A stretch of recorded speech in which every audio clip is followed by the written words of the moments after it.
Salve, meu querido, tudo em paz? Chegamos ao nosso terceiro dia da série Provérbios para a Vida. Aqui a gente tem buscado princípios que nos ajudem a lidar com as finanças e com a vida de forma geral com sabedoria, de forma que nós possamos viver uma vida abundante. Eu sou o Cadu Bacelar, planejador financeiro CFP, e hoje nós vamos estudar o capítulo 3 do livro de Provérbios. Vamos lá? Meu filho, não se esqueça da minha lei, mas guarde no coração os meus mandamentos, pois eles prolongarão a sua vida por muitos anos e darão a você prosperidade e paz. Que o amor e a fidelidade jamais o abandonem. Prenda-os ao redor do seu pescoço, escreva na tábua do seu coração. Então você terá o favor de Deus e dos homens e boa reputação. Confie no Senhor de todo o seu coração e não se apoie em seu próprio entendimento. Reconheça o Senhor em todos os seus caminhos e Ele endireitará as suas veredas.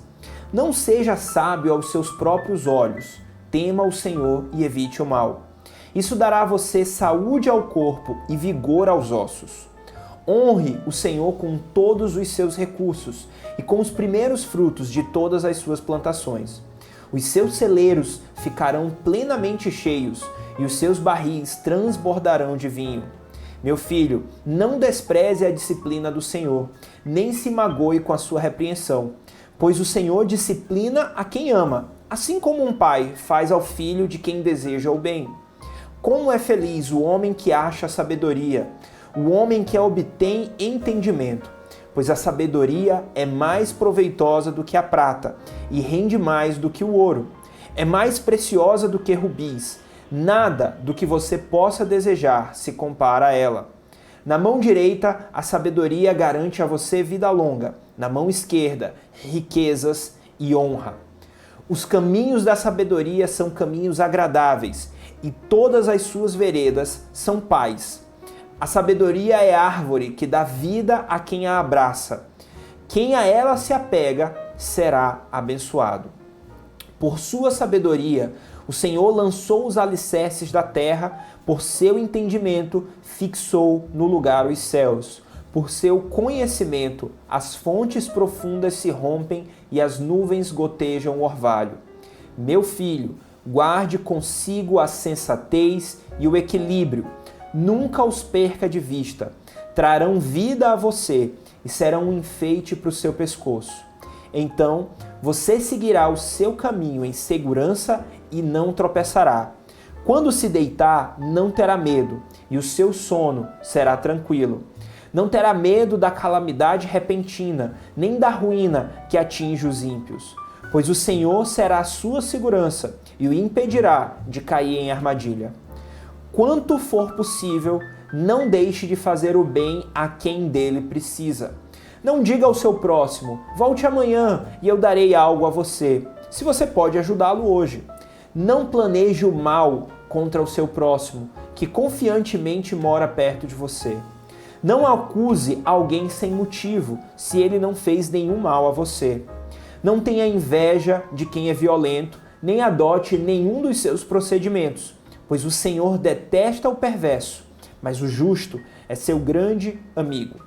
A maldição do Senhor está sobre a casa dos ímpios, mas ele abençoa o lar dos justos. Ele zomba dos zombadores, mas concede graça aos humildes. A honra é a herança dos sábios, mas o Senhor expõe os tolos ao ridículo. Primeira coisa que me chama a atenção nesses textos é que do versículo 1 ao versículo 12 a gente tem pares, né? Então, o primeiro versículo dá uma direção e o segundo versículo dá um resultado. Então, por exemplo, vamos pegar aqui o 1 e o 2, né? Não esqueça da minha lei, guarde no seu coração os meus mandamentos. Então, procure memorizar e guardar essas leis universais, tá? E aí, qual é a consequência? O versículo 2 nos dá: pois eles prolongarão a sua vida por muitos anos, darão prosperidade e paz. E se a gente seguir o versículo 3 e 4, 5 e 6, 7, 8, até o 12, eles são em pares. 3 deles me chamam muita atenção. O primeiro par que me chama muita atenção é o 7 e 8. Ele fala o seguinte, ó: não seja sábio aos seus próprios olhos, tema o Senhor e evite o mal. Sabe aquelas pessoas que parecem, que se acham donas da verdade, que não estão abertas a ouvir a opinião de outros, que acabam menosprezando a opinião de outros. Às vezes até pede a opinião, mas ela pede porque ela quer que alguém concorde com ela. Ela não quer de fato se abrir para, às vezes, negar a sua própria opinião. Aqui a gente tem uma orientação contra isso. Não se ache mais do que você efetivamente é. Inclusive tem outros versículos que falam nessa linha, né? Tenha clareza sobre quem você realmente é, os seus limites. Saiba os seus limites. Somente conhecendo os seus limites é que você pode buscar superá-los. E tenha uma referência de verdade. Então, a gente fala aqui, né? Tema o Senhor e evite o mal. Então, temer o Senhor, né? Buscar a Ele na sabedoria, como a gente viu ontem, é ter uma referência. E a própria Bíblia é uma grande referência para isso, né? Por isso tem tantos ensinos, são textos tão preciosos, tá? E a consequência disso é: isso dará a você saúde ao corpo e vigor aos ossos. Então, esse primeiro par me chama muito a atenção. Um outro par que me chama a atenção está logo em seguida, nos versículos 9 e 10. Ele diz o seguinte: honre o Senhor com todos os seus recursos e com o primeiro fruto de todas as suas plantações. O que eu aprendo daqui é que os nossos recursos servem para adorar a Deus. E muita gente limita isso ao percentual que você tem de doação no teu orçamento familiar. Ah, não, eu já dou uma parte, já dou o dízimo, dou 10% aqui para a igreja e os outros 90% eu faço o que eu quiser. Não é bem assim que funciona, tá? Quando a gente para pensar, Deus manda recursos para propósitos, para projetos e não para pessoas. Inclusive, faz total sentido a consequência de honrar o Senhor com todos os seus recursos. Quando ele fala aqui no versículo 10, qual é a consequência? Os seus celeiros ficarão plenamente cheios, seus barris transbordarão de vinho. Então isso aqui é abundância, transbordar. Você vai ter uma vida abundante. Honra o Senhor com os teus recursos e você vai ter uma vida abundante, que é aquilo que a gente tanto fala aqui no canal. Viver de forma abundante. Agora veja, não é simplesmente ganhar dinheiro para torrar. Pensa você como gestor de uma empresa. Você tem duas equipes, né? Uma equipe super organizada, produtiva e que gera muito resultado, e uma equipe que não está indo tão bem assim. Qual equipe que você vai confiar mais recursos? É claro que você vai confiar naquela que está mais preparada, porque você sabe que eles vão gerar mais resultado. Quando a gente pega as parábolas de Jesus lá na frente, né? Por exemplo, a parábola dos talentos, a quem Deus dá, o Senhor da parábola dar mais talento? Para aquele que já tem mais talento, aquele que tem 5 ganha mais 5. Por quê? Porque ele estava preparado para gerenciar mais. Então Deus manda recursos para projetos, para um propósito. Se você é um bom gestor dos recursos de Deus, se você é um mordomo, exerce a mordomia cristã, lida bem com aquilo que Deus confia nas suas mãos, você recebe mais. É simples assim. Agora, se você não consegue gerenciar um salário de R$ 1.500 com sabedoria, como que Deus vai te dar R$ 15.000, 10 vezes mais? Ele não vai fazer isso. Porque Deus, se nós que somos limitados não faríamos isso, imagina Deus que conhece aí o mais profundo do meu e do seu coração. Então, busque ser cada vez mais produtivo e gerenciar bem, usar com sabedoria 100% daquilo que é confiado nas tuas mãos. O último par é o seguinte, que é os versículos 11 e 12. Meu filho, não despreze a disciplina do Senhor, nem se magoe com a sua repreensão, pois o Senhor disciplina a quem ama. Olha que interessante. Se a gente pede para Deus pegar leve com a gente, indiretamente é como se a gente estivesse pedindo para Deus amar menos a gente. Porque amar é inerente, a disciplina é inerente a quem ama. Se você de fato se importa com alguém e vê essa pessoa cometendo um erro, você dá um toque para essa pessoa. Mesmo que seja, às vezes, até um amigo mais distante, né? Se você tem intimidade suficiente, liberdade suficiente, você chega e fala, cara, olha, não é bem esse o caminho e tudo mais. Imagina um filho, seu filho, né? Uma pessoa que você tem ali um cuidado e um carinho especial. Se você vê ele cometendo uma coisa errada, você vai repreendê-lo, porque você o ama e quer que ele corrija, quer que ele tenha uma vida próspera. Assim é Deus. Deus nos disciplina, Deus nos corrige porque nos ama.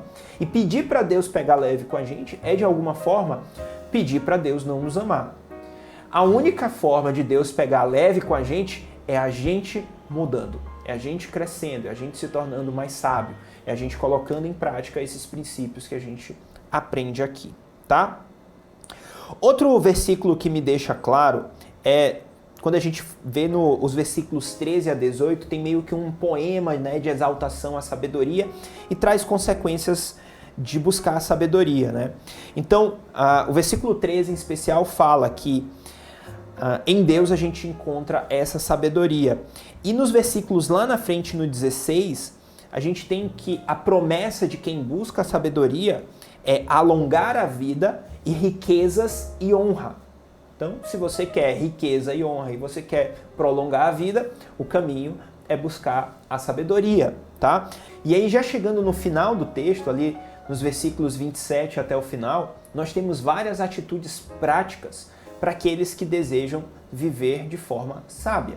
Por exemplo, aqui no versículo 27, quando for possível, não deixe de fazer o bem a quem precisa. Então, sempre que você tiver a oportunidade, seja generoso. Aqui a gente tem uma aplicação da lei universal do dinheiro, da generosidade.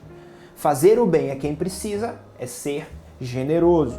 Não diga ao seu próximo, né? Volte amanhã que eu vou te dar alguma coisa. Se ele está com fome agora, você precisa ajudá-lo agora, dentro das suas possibilidades, né? Tanto que é interessante que ele fala, não deixe de fazer quando for possível. Nem sempre é possível, mas quando for possível, seja generoso, doe, oferte, ajude, caminhe uma segunda milha, tá? Aí ele segue, por exemplo, não planeje o mal contra o seu próximo. E aí ele fala, não acuse alguém sem motivo, né? Não minta, não seja um mentiroso, não levante um falso testemunho. Não tenha inveja de quem é violento, nem dos seus procedimentos, daquilo que faz. Então não tenha inveja daquilo que os outros conseguem de forma imoral, ilegal. Não faça. Tá? E aí o último versículo fecha com chave de ouro esse capítulo, nos dizendo que a honra é herança dos sábios. O Senhor expõe os tolos ao ridículo. E o Senhor concede graça aos humildes. Então nós temos um convite para alcançarmos honra através da humildade e da sabedoria. E para você, o que mais te chamou a atenção? O que Deus falou ao seu coração? Compartilha comigo, coloca aqui embaixo nos comentários.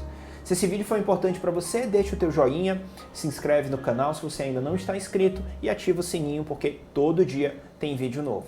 A gente se vê amanhã, um forte abraço, fica na paz de Deus.